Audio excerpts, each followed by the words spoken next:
اور اللہ تعالیٰ خود فرماتے ہیں نا کہ یہ ٹیمپرری دنیا ہے، وَمَا الْحَيَاةُ الدُّنْيَا إِلَّا مَتَاعُ الْغُرُورِ، یہ دنیا جو ہے وہ کیا ہے؟ صرف دھوکے کا سوال۔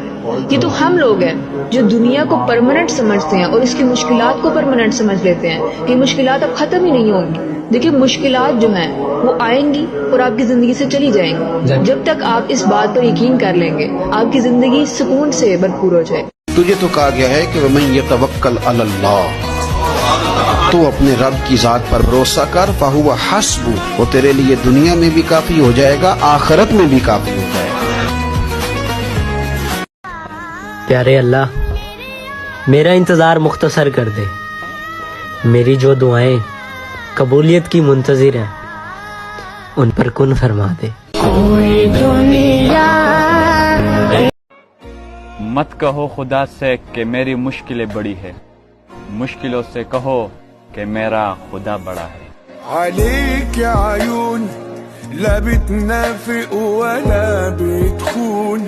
اللہ تو اس چیز کا انتظار کرتا ہے کہ کب میرا بندہ دنیا سے تھک ہار کر میرے پاس آئے اور میں اس کے دل کو سکون سے بھر دوں۔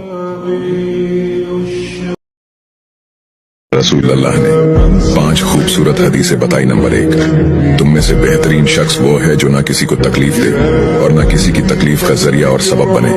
نمبر 2، جو شخص دن میں 10 مرتبہ سورۃ الاخلاص پڑھے گا، یعنی قل هو اللہ احد، یہ پوری سورت پڑھے گا، اللہ تعالی جنت میں اس کے لیے محل بنا دیں گے۔ نمبر 3، جو شخص ہر فرض نماز کے بعد 1 مرتبہ آیت الکرسی پڑھنے کا معمول بنائے گا تو اس کے اور جنت کے درمیان صرف موت کا فاصلہ ہوگا، یعنی وہ شخص مرتے ہی سیدھا جنت میں جائے گا۔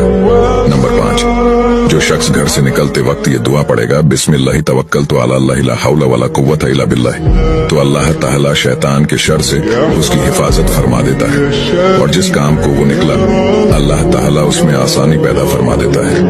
نمبر 5، رسول اللہ نے فرمایا وہ شخص ہرا بھرا رہے، ہنستا کھیلتا رہے۔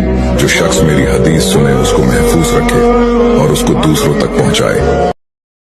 اے اللہ، مجھے استقامت کی راہ پہ چلنے والوں میں سے کر دے، تیرے سوا عبادت کے لائق کوئی نہیں۔ اے اللہ، تو ہی واحد ہے اور تو ہی صمد ہے، ہر شے پہ تو قادر ہے اور اس کل کائنات کا تو رب ہے۔